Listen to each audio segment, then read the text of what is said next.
La Vogue des Marrons a débuté ce week-end. C'est le rendez-vous incontournable des Lyonnais depuis 150 ans maintenant. Mais cette année, les lumières vont briller un peu moins à la Croix-Rousse. Crise énergétique oblige. Les forains ont dû s'adapter pour éviter de voir leur facture flamber. Laurent Canonico. Voilà une fleur qui est équipée par LED, donc c'est à faible consommation mais qui donne de la très belle couleur. Fini les ampoules énergivores pour éclairer les manèges et créer l'ambiance. Les forains n'ont pas attendu la crise énergétique pour relamper leurs attractions et les moderniser. On prend le gros manège, par exemple le booster qui monte à plus de 35 mètres de haut, et rechargé dans le châssis de Sasmi par des piles. Plus il va tourner, plus les piles vont emmagasiner de l'énergie, et puis moins il en faudra pour aller lancer le manège. Moi par exemple, mon attraction est totalement en LED. C'est un surcoût, c'est sûr, à la fabrication, mais après on s'y retrouve au fil des années. Des manèges éco-responsables et de la sobriété énergétique, reine de cette 153e édition de la Vogue des Marrons. Les forains se sont engagés à réduire au maximum la consommation d'électricité. Les journées comme Grand Soleil, il n'y a pas de lumière, c'est pas la peine. Et le soir, arrivé quand le jour s'atténue, on se permet de mettre la lumière en route. On a un projecteur sur deux allumé. Après, vu qu'il fait quand même la journée, il fait quand même assez clair, donc pas besoin d'éclairer plus, ça sert à rien. Du bon sens écologique et de la rentabilité économique, la note d'électricité des forains va prendre 30% cette année. Manque de bénéfices. Le bénéfice, tous les ans, il descend. C'est le minimum qu'on met pour pas user trop d'électricité. On met le minimum du minimum. Parce qu'après, la note, elle est salée. Ça prend la moitié de la recette du manège après. Extinction des feux de la Vogue des Marrons le 13 novembre. Enjeu pour les forains, faire avec moins de lumière, mais sans éteindre l'esprit de la fête. Embouteillage ce matin à Saint-Exupéry. Une partie du terminal 1 a dû être évacuée pour des raisons de sûreté sur un bagage. L'incident a duré un peu plus d'une heure, entraînant des retards importants sur une vingtaine de vols. Vous voyez ces images, témoins BFM Lyon, qui nous ont été envoyées avec ce terminal donc bondé, avec des passagers qui attendent de pouvoir accéder à l'embarquement. Le terminal qui a finalement pu rouvrir peu avant midi.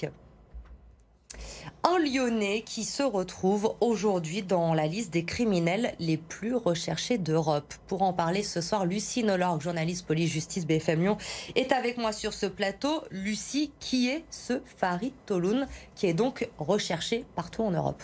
Il aura 50 ans en décembre, il est de nationalité française et mesure 1,75 m. Toutes ces informations, on les retrouve dans une notice de recherche publiée mercredi dernier sur le site d'Europol, l'agence de coopération policière européenne. Il rejoint donc la liste des 92 ressortissants européens les plus recherchés. Cet homme a été condamné à 24 ans de prison en 2010 par la cour d'assises du Rhône. Il a donc été reconnu coupable d'un meurtre en bande organisée pour avoir tué et blessé 2 membres d'une équipe rivale dans le trafic de drogue.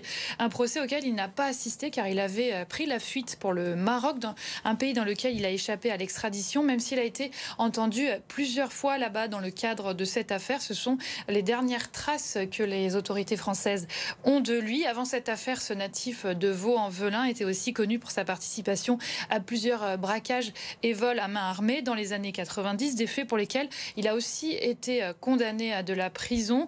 Il est signalé comme un individu particulièrement dangereux, notamment car il a ouvert le feu à plusieurs reprises sur des policiers pour prendre la fuite. Merci Lucie pour ces précisions. Dans l'actualité, également ce soir, la crise couve à l'OL. 4e défaite de rang hier soir pour les Lyonnais. C'était sur la pelouse de Lens. Malgré les ambitions affichées en début de saison, l'OL se retrouve déjà bien loin du podium après seulement 9 journées. Maïva Komsi avec Fanny Cousin. 4 défaites consécutives, une première depuis 1991 et voilà l'OL qui s'enfonce dans la crise. Relégué à 8 points de Lens, 4e de Ligue 1, Lyon est loin des objectifs de podium fixés en début de saison. Je pense que c'est catastrophique, c'est une mauvaise série qu'on fait. Je regarde même plus les matchs. La situation elle est quand même vachement compliquée. Encore il y a des matchs on peut perdre, mais là on voit des matchs comme hier, on n'a pas envie, on veut pas gagner, on peut pas gagner. Dans le jeu, l'OL déçoit, incapable de faire la différence collectivement. Sur le banc, Peter Bosz n'arrive pas à imprimer un style de jeu et son poste se retrouve plus que jamais menacé. C'est dur, surtout aussi parce que c'est la 4e, surtout aussi parce que c'était à la fin. Et bien sûr, pression est toujours là, et surtout à Lyon. Je ne continuerai pas à défendre Peter Bosz, même la série parce qu'il y a eu une série assez folle de victoires au début de la saison.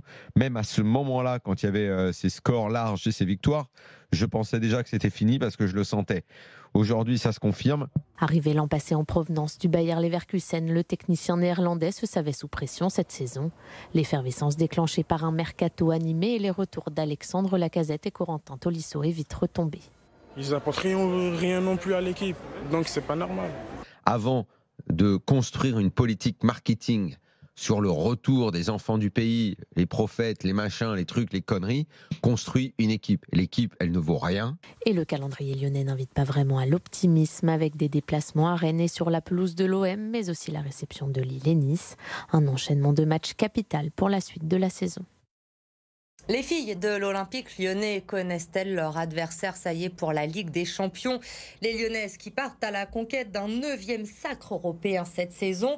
Et on ne peut pas dire qu'elles ont eu la main chanceuse au tirage au sort. Arsenal, la Juve et Zurich au programme de cette phase de poule pour nos Lyonnaises. Le premier match, ce sera le 19 ou le 20 octobre prochain. Je vous rappelle que les 2 premiers de chaque groupe seront qualifiés pour les quarts de finale. À peine le temps de savourer qu'il est déjà de retour au travail. Hier, Thomas Laurent a remporté le marathon de Lyon. C'est une première pour ce prof d'EPS qui était un peu la star du jour, il faut le dire, ce lundi au Collège Ampère. Reportage de Jade Terlinck. Hey, félicitations, j'ai entendu la nouvelle. Merci, c'est cool. Ah, franchement, je suis trop fier de toi, vraiment. Merci. Les félicitations étaient nombreuses ce lundi à l'arrivée du grand vainqueur du marathon de Lyon, Thomas Laurent, aussi professeur d'EPS au Collège Ampère. Dans les couloirs et en cours, les élèves applaudissent. Ils ont pour la plupart suivi l'aventure sur les réseaux sociaux et sont tous fiers de leur professeur. Je suis fière de lui, ça se voit qu'il est content d'avoir réussi. Je suis assez contente parce que c'est un peu une fierté d'avoir un professeur qui est fort. Je pense qu'il a dû beaucoup s'entraîner pour y arriver. Bien entraîné, oui, plus de 25 heures de sport par semaine pour ce triathlète de haut niveau, ce qui lui a permis de terminer premier avec un temps de 2h21. Je savais que je voulais partir sur des bases de 2h20. Mais c'était mon premier, donc je voulais pas être trop gourmand, donc j'ai bien géré. Et en fait, je me suis rendu compte que la victoire était largement jouable. Donc j'ai géré mon effort et j'ai été régulier du début à la fin et j'ai pris beaucoup de plaisir. En plus d'être bien préparé, les encouragements de ses amis l'ont porté jusqu'à la ligne d'arrivée. L'arrivée, c'était le long de la place Bellecour, à 100 mètres de chez moi. Donc mes amis m'y attendaient, il y avait beaucoup de public. T'es là, t'es premier, tu vois la banderole, tu sens plus la douleur, c'est vraiment grisant. En salle des profs, on apprend la nouvelle. T'aurais pu nous le dire que tu visais le marathon. Ouais. Une fois la surprise passée, les collègues le félicitent. Thomas, lui, se concentre désormais sur son sport de prédilection, le triathlon, mais pense quand même à retenter un marathon dès l'année prochaine. Batman, Spider-Man, Deadpool et Captain America, vous les connaissez, eh bien ces super-héros ont rendu visite aux enfants de l'hôpital Femme-Mère-Enfant de Bron cet après-midi. Ils ont descendu en rappel la façade de l'hôpital. Alors ce sont 4 anciens policiers du GIPN et du RAID qui ont enfilé les costumes avec un seul objectif, permettre à ces enfants de sortir un instant de leur quotidien. Impressionné, c'est la première fois qu'ils voient à côté un Spider-Man ou Batman. Du coup, ils étaient contents. Pour nous, on le ressent même directement parce que quand vous voyez des enfants qui sont hospitalisés, qui parfois souffrent, arrivent à sourire en nous voyant arriver, vous imaginez ce qu'on peut ressentir alors qu'on est comme tout le monde. On a juste revêtu un joli costume de super-héros. Les petits héros, c'est pas nous, c'est tous les petits gamins qui étaient là, tous les malades. Et leur sourire, c'est notre essence, c'est ce qui nous permet d'avancer.